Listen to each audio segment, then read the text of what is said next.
Stay hell-bent, not solving a crime. Taking out the elements of race and trans and homophobia that's straight taking lives. But turn around and act like I'm the one that killed the strides. Maybe we stick together, maybe we read more. Instead of saying that it's above me now. Brother, you sure? I can't be mad. Take my ego out. Some people searching for fame, some people chasing that clout. Just remember this ain't that situation. You think I'm stupid enough to keep my reputation. Just simply to look like a victim, like it's something fun. I better look at someone else, you got the wrong one. But I wanna thank y'all, I know I still got you. That was Jussie Smollett's latest song that he released. He's out of jail now, he's released as well. And I don't think that's going to be a #1 hit. What do you think, Briahna? Well, people are talking about it because there is a line in the song which has him still protesting his innocence, that he was wrongly accused and convicted. And look, I am loath to be dragged into Jussie Smollett discourse because I feel like the universe of people who are team Jussie is so small, they could fit on the head of a pin. Yeah, I don't even know who is pro-Jussie at this point. I can't find anyone. But the idea that there are Jussie defenders out there is fueling, I think, a lot of discourse, and it's part and parcel of this like line of rhetoric that says the left is too far gone, they aren't able to see clearly, their allies are completely unhinged, and Jussie is being used as a stand-in for all of this. Mm-hmm. And I feel, as a progressive who genuinely has no interest in thinking even for 1 second about Jussie Smollett, pulled into these debates because I see people making comments that completely ignore any sense of proportionality when talking about this issue. I saw a tweet earlier today that said, I think Jussie Smollett and Kyle Rittenhouse should both be in jail, as though what each person did was equivalent. Right. But when you start having that conversation about why they're different, that very easily gets spun into it. Well, you're defending Jussie Smollett, the same way that any conversation about the slap. Sorry to bring that. Oh, we are doing some hot takes. We just name-checked Kyle Rittenhouse, and we're going to have a Will Smith. I feel like you have some interesting views on the slap. Look, but all I'm saying is you can say all day and night that it's not right to hit people and all of those kinds of things, which is obviously true. But if you see people on the internet saying things like Will Smith should be hauled off to Rikers and rot in prison for the rest of his life, that's so obviously absurd that it draws you into a conversation about just trying to parse out the proportionality of what did and did not happen, which gets you labeled as someone who is defending violence and all of this stuff. And it's a very nice trick. It's a very convenient trick to pull people into, courses of discourse that aren't especially effective and that increasingly polarize people. But that's what it is. It's a trick.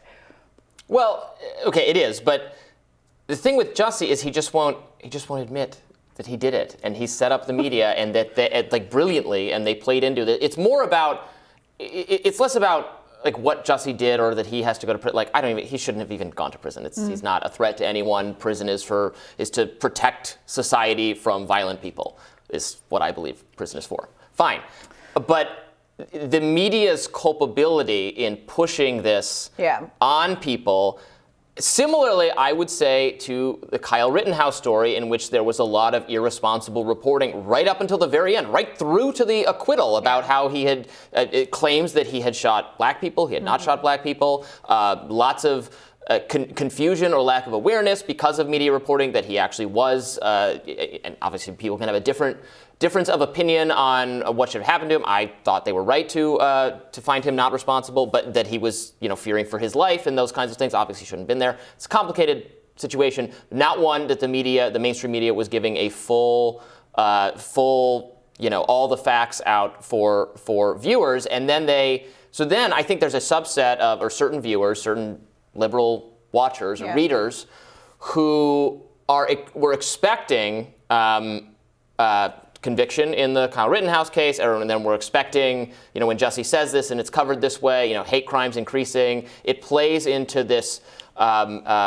sensationalist or like apocalyptic narrative about racism and hate crimes and all that stuff. Well, yeah, and there's this is a confidence in the media issue, the same way we were talking about as we discussed the banning of the BLM story about founder Patricia Cullors buying a $6 million hype house or Hunter Biden's laptop.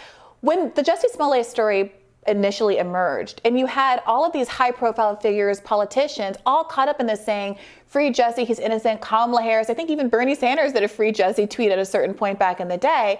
And it's not that any individual is, I think, intentionally trying to mislead the public, but our media system is so bifurcated. There's so much distrust. The perception of any pushback is colored with ideas of bad faith depending on who is doing the pushback. It makes it completely impossible to form an opinion about something unless you're going to spend your day being a researcher and turn into Sherlock Holmes and do everything yourself, which most people don't do. Most people see a tweet from a sitting senator and think there's something there to it. Right. You believe it, and then you say things that get your entire credibility undermined for the long haul. And it just, again, it's increasingly bifurcated discourse. I don't know how to get around that. Because I do feel like I cannot. So much work is required for me to have an opinion that I find myself abstaining from having opinions about things in a way that can make me look like a fence sitter and wishy-washy. And that's not what I want. But it requires a level of personal diligence that I don't think used to exist, just to understand and draw a personal conclusion about something that's going on in the world. Well, there's a responsibility. I mean, the political figures are the political figures. There's no way to control them. But there's, and maybe if I was, in political, sort of that was my role, I would have, stronger opinions about how political people should handle themselves on this. But, as a media figure, media commentator, media people, reporters need to be more careful and more cautious in not just in their reporting, which often is careful and cautious, but in their Twitter personality, in how they frame the story on social media in particular, is so, because that's not being edited by an editor, that's just them putting their opinions out there, and then they get frustrated when they're like, well, look at my reporting, look at what the Washington Post actually said about this. It was perfectly benign. Okay, but that's not what people are pointing to. They're pointing to what you said, which every bit represents, what the media thinks as the actual writing does. So that's where they have to be careful, and there's a lack of caution among so many young reporters who aspire to be the next take-havers, and they have bad takes. Yeah, and this was a big story last week. The New York Times, I believe, promulgated new guidelines for how their journalists should behave on the internet, and there was a healthy back and forth about whether those guidelines were useful or not. But I do think it points to a very legitimate question about how much this online social media discourse is undermining the credibility of journalism. And I thought it was wise guidance. They were like, please stop tweeting so much. And that is good advice for people. Well, this sounds like a subject for a future panel. Looking forward to doing that with you, Robby. Alrighty.